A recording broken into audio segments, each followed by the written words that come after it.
we will continue with our topic, that is anti-Parkinsonism drugs.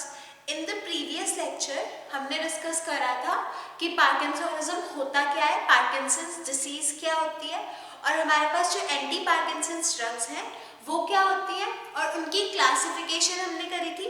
और classification के अंदर हमने पहली 4 क्लासेस कवर कर ली थी। जब हमने एम ऑफ ट्रीटमेंट पढ़ा था पार्किंसंस डिसीज का, तब उसमें हमने पढ़ा था कि या तो हम डोपामिनर्जिक एक्टिविटी इंक्रीज करवाते हैं पार्किंसंस के अंदर या फिर हम कोलिनर्जिक एक्टिविटी को डिक्रीज करवाते हैं। तो जब हमने 4 क्लासेस कवर कर ली है जो डोपामिनर्जिक सिस्टम के अंदर आती हैं, फर्स्ट क्लास जो हमने कवर करी थी उसके अंदर था हमारे पास डोपामिन प्रिकर्सर और उसके अंदर एजेंट था लीवोडोपा। सेकेंड क्लास जो हमने कवर करी थी वो था हमारे पास पेरिफेरल डीकार्बोक्सिलेज इनहिबिटर्स और उसके अंदर हमारे पास था बेंसेराजाइड और कार्बिडोपा। थर्ड क्लास जो हमने कवर करी थी वो था हमारे पास डोपामिनर्जिक एगोनिस्ट ब्रोमोक्रिप्टिन। और लास्ट क्लास जो हमने कवर करी थी वो हमने कवर करी थी अमंटाडिन की क्लास, जो कि हमारे पास डोपामिनर्जिक ट्रांसमिशन को इंक्रीज करवाती है। तो हमने पिछली क्लास के अंदर डोपामिन की एक्टिविटी इंक्रीज करवाकर जो हमारे पास ट्रीटमेंट होती है पार्किंसंस की, उसके बारे में पढ़ा था। इस क्लास में हम 2 मेजर क्लासेस कवर करेंगे। सबसे पहले हमारे पास जो क्लास आती है वो आती है drugs that inhibit the dopamine metabolism, drugs inhibiting DA metabolism. उसके अंदर हमारे पास 2 मेजर एजेंट्स आते हैं, 2 मेजर क्लासेस आती है, सब क्लासेस। सबसे पहली जो सब क्लास है वो है हमारे पास MAO यानी कि माओ बी इनहिबिटर्स। जो MAO होता है, MAO stands for monoamine oxidase.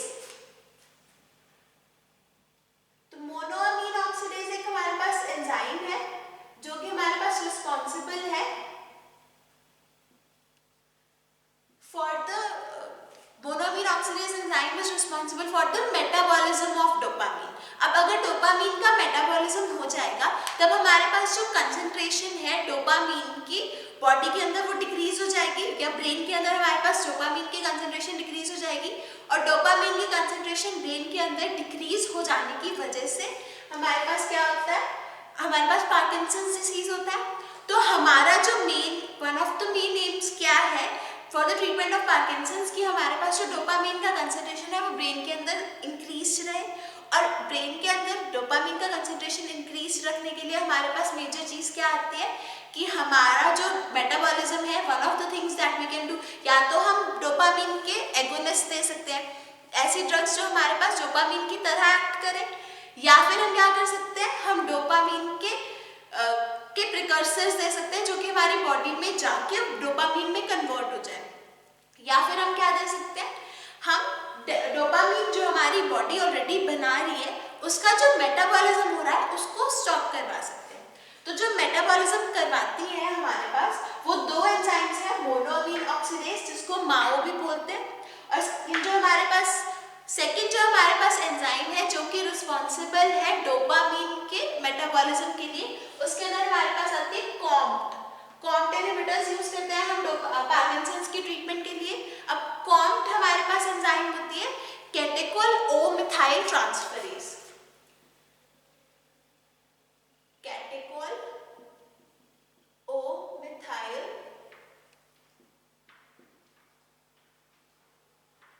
Transferase. तो ये जो हमारे पास दोनों एंजाइम्स है कैटेकोल ओ मिथाइल ट्रांसफरेज और मोनोअमीन ऑक्सीडेज, इन दोनों एंजाइम्स को जब हम इनहिबिट कर देंगे तब हमारे पास पार्किंसंस की जो ट्रीटमेंट है वो पॉसिबल हो पाएगी, क्योंकि हमें क्या चाहिए कि हमारे पास डोपामिन का कंसंट्रेशन ब्रेन के अंदर इंक्रीज रहे ताकि पार्किंसन लाइक सिम्टम्स ना आए। तो नेक्स्ट है हमारे पास drugs decreasing the cholinergic activity. हम क्या कर सकते थे, या तो हम डोपामिन की जो एक्टिविटी है उसको इंक्रीज करवा सकते थे, या फिर हम क्या कर सकते थे, कोलिनर्जिक की एक्टिविटी डिक्रीज करवा सकते थे, जिसकी वजह से हमारे पास ट्रेमर्स और सेलिवेशन जैसे सिम्टम्स आ रहे थे। जो इंक्रीज हमारे पास प्रोडक्शन ऑफ सलाइवा होता है उसको हम स्टॉप कर सकते हैं by decreasing the brain cholinergic activity. And now how we can decrease the brain cholinergic activity, उसके अंदर हमारे पास 2 एजेंट्स आते हैं। सबसे पहले आता है हमारे पास सेंट्रल एंटीकोलिनर्जिक्स, और सेंट्रल एंटीकोलिनर्जिक्स आते हैं वो आता है बेंजहेक्सोल और प्रोसाइक्लिडिन, और एंटीहिस्टामिन्स के अंदर हमारे पास आता है प्रोमिथाजीन और फेनाडिड्रीन और क्लोरफेनॉक्सामीन। सो जो माओ इनहिबिटर्स है उसके अंदर हमारे पास आती है सेलेजिनिन, जो कॉम्ट इनहिबिटर्स है उसके अंदर आती है हमारे पास टॉलकैप्टोन और एनकेप्टोन। एंटीकोलिनर्जिक्स के अंदर हमारे पास आता है बेंजहेक्सोल और प्रोसाइक्लिडिन, और एंटीहिस्टामिन्स के अंदर हमारे पास आता है प्रोमिथाजीन और फेनाड्रीन और क्लोरफेनॉक्सामीन। तो सबसे पहले we should start with COMT inhibitors. सबसे पहले we start with monoamine oxidase inhibitors. Now monoamine oxidase is an enzyme. Monoamine oxidase हमारे पास एक एंजाइम होती है जो कि रिस्पॉन्सिबल होती है डोपामीन के मेटाबॉलिज्म के लिए। तो जब अब हमारा जो मेजर एक्शन है वो क्या रहेगा कि हमने डोपामीन का लेवल इंक्रीज करवाना है ब्रेन के अंदर, तो हम जो एंजाइम रिस्पॉन्सिबल है उसके मेटाबॉलिज्म के लिए उसको इनहिबिट कर देंगे। तो हमारे पास जो हमारी ड्रग है सेलेजिनिन, वो क्या करती है हमारे पास इनहिबिट करती है मोनोअमीन ऑक्सीडेज एंजाइम को। स्पेसिफिकली हमारे पास मोनोअमीन ऑक्सीडेज एंजाइम जो बी है, monoamine oxidase enzyme type B is responsible for the metabolism dopamine, और हमारे पास सेलेजिनिन सिलेक्टिवली जो माओ बी है या हमारे पास मोनोअमीन ऑक्सीडेज बी एंजाइम है उसको इनहिबिट करती है। अब जो हमारे पास मोनोअमीन ऑक्सीडेज बी एंजाइम है, ये हमारे पास इसकी जो डोज है suggested dose that is 10 mg per day।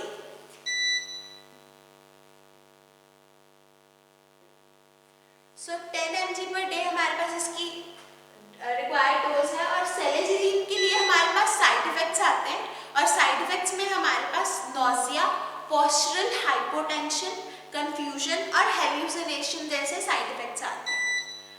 Next जो हमारे पास क्लास है ड्रग्स की वो है हमारे पास कॉम्ट इनहिबिटर्स, और COMT is catechol O methyl transferase enzyme and COMT is responsible for the metabolism of dopamine.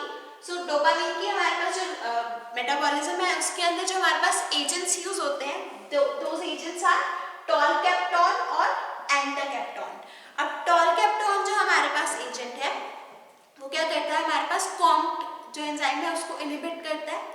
Comte enzyme जो है हमारे पास वो क्या करती है, हमारे पास लीवोडोपा की कंसंट्रेशन डिक्रीज करती है। जब हमने डोपामीन प्रिकर्सर्स पढ़ा था, सबसे पहली क्लास जो हमने पढ़ी थी एंटी पार्किंसोनिज्म ड्रग्स के अंदर, वो थी हमारे पास डोपामीन प्रिकर्सर्स, और डोपामीन प्रिकर्सर्स के अंदर हमारे पास एजेंट था लीवोडोपा।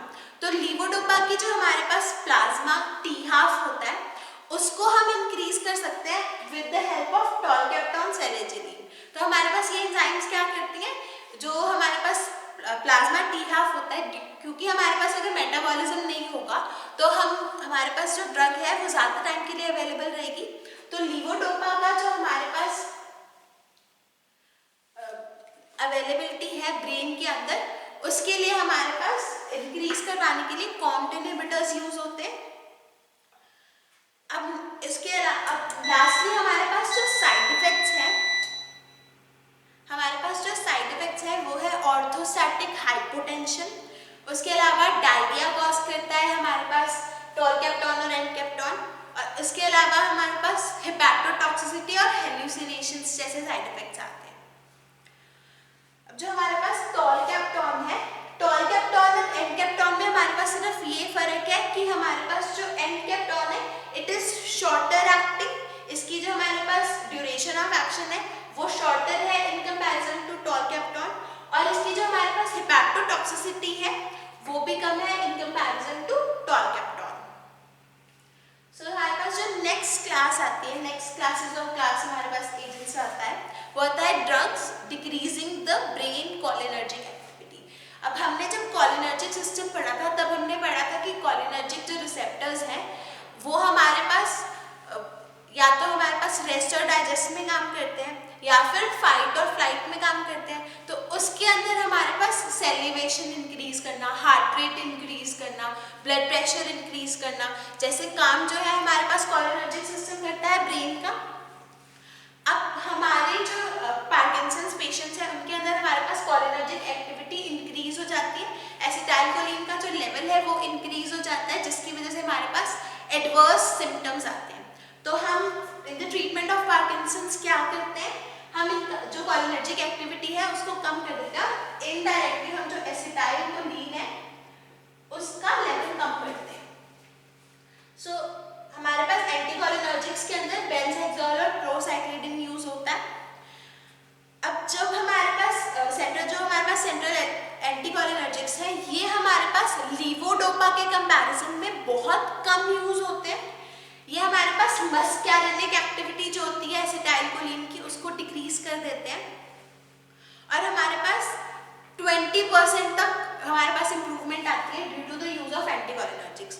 तो जब इनिशियली जब अभी लीवोडोपा डिस्कवर नहीं हुआ था तब हमारे पास सेंट्रल एंटीकोलिनर्जिक्स यूज किए जाते थे, लेकिन उसके बाद हमारे पास लीवोडोपा के डिस्कवरी के बाद हमारे पास जो एंटीकोलिनर्जिक्स हैं in the case of Parkinson's disease हमारे पास बहुत कम यूज होते हैं।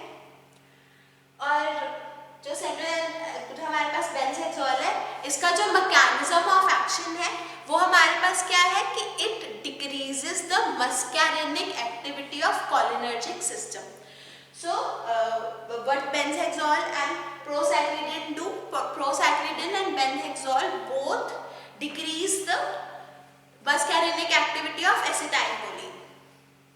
लेकिन हमारे पास जो एंटीकोलिनर्जिक्स है वो अब इस वक्त जो हमारे पास कब यूज किए जाते हैं, अगर जो हमारा पेशेंट है वो लीवोडोपा की वजह से जो साइड इफेक्ट्स आते हैं उसको हमारे पास ना सहन कर पाए या फिर ना टॉलरेट कर पाए, तब हमारे पास एंटीकोलिनर्जिक्स यूज होते हैं।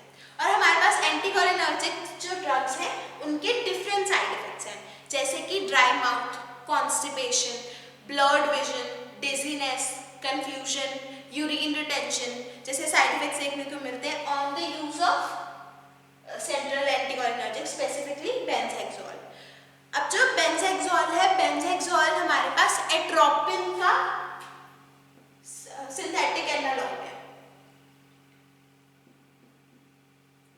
बेंजहेक्सोल is a synthetic analogue of drug atropine, और एट्रोपिन के बारे में हमने पढ़ा था कि एट्रोपिन हमारे पास एक एंटीकोलिनर्जिक ड्रग है। अब हमारे पास जो डोज यूज होती है हमारे पास बेंजहेक्सोल की वो है 2 to 12 मिलीग्राम्स। 2 से 12 मिलीग्राम की डोज यूज की जाती है बेंजहेक्सोल की, और प्रोसाइक्लिडिन की हमारे पास 7.5 to 10 mg drug dose use की जाती है। उसके अलावा हमारे पास 7.5 से स्टार्ट की जाती है और 40 to 60 mg तक लेके जाते हैं इसकी डोज मैक्सिमम।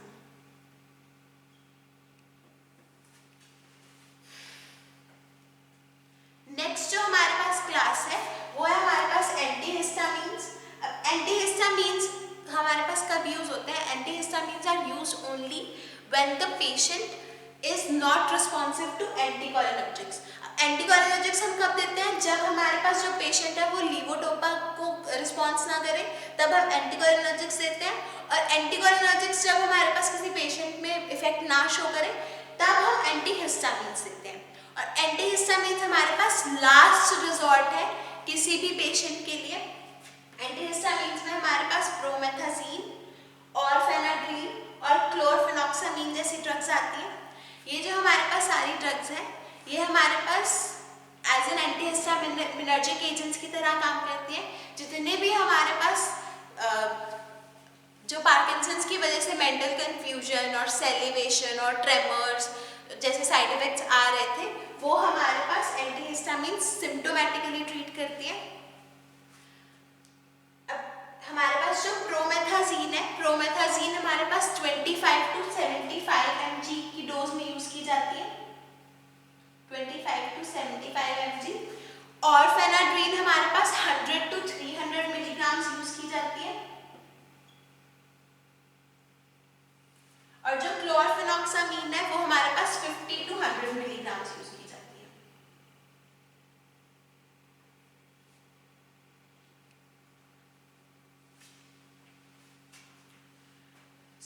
इसी के साथ आपके जो ड्रग्स हैं, जितने भी एजेंट्स हम यूज करते हैं for the treatment of Parkinson's, वो कंप्लीट होता है। लेकिन इसके अंदर हमारे पास जो ट्रीटमेंट ऑफ पार्किंसंस है, उसके अंदर एक हमारे पास टॉपिक आता है, that is limitations of drug therapy. अब हमारे पास जो हम ये ड्रग थेरेपी कर रहे हैं, हम 8 टाइप्स की ड्रग्स यूज करते हैं for the treatment of Parkinson's. अब उसके अंदर हमारे पास सबसे बड़ा जो लिमिटेशन है या सबसे बड़ा ड्रॉबैक है, वो ये है कि हमारी जो थेरेपी है, ड्रग थेरेपी, दैट वो हमारे पास सिर्फ सिम्टोमेटिक रिलीफ देती है, यानी कि हमारे पास जो सिम्टम्स हैं सिर्फ उनका रिलीफ आता है। उसके अलावा हमारे पास जो ये ड्रग्स है, इनकी जो टॉलरेंस है, यानी व्हाट इज टॉलरेंस? टॉलरेंस हमारे पास एक ऐसा फिनोमेना है जिसके अंदर हमारे पास जो पेशेंट है, उसको अगर हम कोई ड्रग से ट्रीटमेंट कर रहे हैं, तो वो ट्रीटमेंट हमारे पास इनिशियली तो इफेक्ट शो करता है, लेकिन आफ्टर सम टाइम हमारे पास क्या हो जाता है, हमारे पास उस पेशेंट के अंदर जो ट्रीटमेंट है, वो जो हमारे पास जो उसका इफेक्ट है ड्रग्स का, वो स्टॉप हो जाता है। सो अब हमारे पास जो जितनी भी हमने डोपामिनर्जिक ड्रग्स करी, जो ड्रग्स हमारे पास डोपामिन की एक्टिविटी को इंक्रीज कर रही थी, उसके अंदर हमारे पास ये जो सारी की सारी ड्रग्स हैं, ये हमारे पास टॉलरेंस शो करते हैं, यानी कि आफ्टर सम टाइम हमारे पास जो ड्रग्स का इफेक्ट है वो आना बंद हो जाता है। और हमारे पास इन ड्रग्स के बहुत ज़्यादा सीरियस टॉक्सिक इफेक्ट्स हैं। सो उसके अलावा हमारे पास सिर्फ जो अगर किसी पेशेंट को हमारे पास पार्किंसंस डिसीज हो जाए और अगर हम उसकी ट्रीटमेंट स्टार्ट करें, तो हमारे पास सिर्फ 3 से 4 साल तक ही रिस्पॉन्स आता है। उसके बाद हमारे पास ड्रग का रिस्पॉन्स आना बंद हो जाता है। और उसके अलावा हमारे पास जो ये रिस्पॉन्स आना बंद हो जाता है, वो इसलिए बंद हो जाता है क्योंकि जितने भी डोपामिन रिसेप्टर्स होते हैं, उनकी डीजनरेशन हो जाती है। So what are the limitations of drug therapy? First of all, we get only symptomatic relief. Secondly, all these drugs show tolerance or have the high capacity for tolerance. Thirdly, हमारे पास क्या होता है, toxic effects जो है बहुत ज़्यादा serious है. All these drugs show serious toxic effects. Fourthly, हमारे पास the symptoms are treated for only the first 3 to 4 years. If a patient is diagnosed with Parkinson's, अगर किसी पेशेंट को पार्किंसंस हो जाए, तो सिर्फ 3 से 4 साल तक ही हमारे पास रिस्पॉन्स आता है ड्रग का। उसके अलावा हमारे पास जो डोपामिन रिसेप्टर्स होते हैं, जो हमारे पास बॉडी के अंदर डोपामिन रिसेप्टर्स हैं, उनके डीजनरेशन हो जाते हैं, क्योंकि हमारे पास जब हमारे पास एक्सेसिव डोपामिनर्जिक ड्रग्स यूज की जाती है। सो इसकी वजह से हमारे पास जो ड्रग थेरेपी है, उसके बहुत ज़्यादा लिमिटेशंस है, and these are the limitations of the drug therapy. अब next thing that we have is कि जो हमारे पास ट्रीटमेंट है, वो कैसे किया जाता है।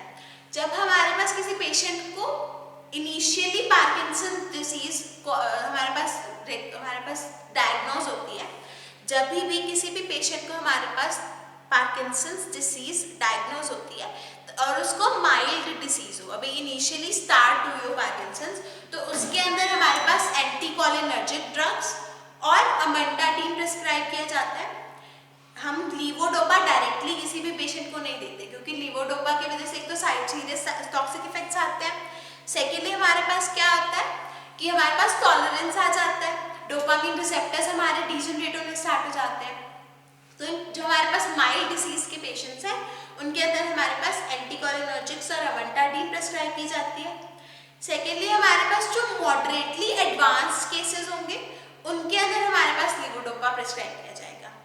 और जो हमारे पास न्यूरोलेप्टिक इंड्यूस पार्किंसंस है, जो पार्किंसंस हमारे पास न्यूरोलेप्टिकली इंड्यूस हुई है, उनके अंदर हम लीवोडोपा यूज नहीं करते।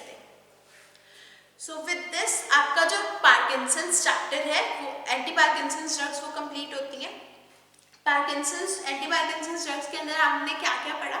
हमने पढ़ा कि पार्किंसंस होता क्या है, पार्किंसंस के अंदर हमारे पास क्या क्या सिम्टम्स आते हैं, क्या हमारे पास कौन सी एज के अंदर पार्किंसंस प्रिवेलेंट है। उसके बाद हमने पढ़ा कि कॉजेस क्या है हमारे पास पार्किंसंस के। फिर हमने पढ़ा कि इसकी जो एम है ट्रीटमेंट की, वो हमारे पास क्या होनी चाहिए, फार्मासिस्ट या एक डॉक्टर की।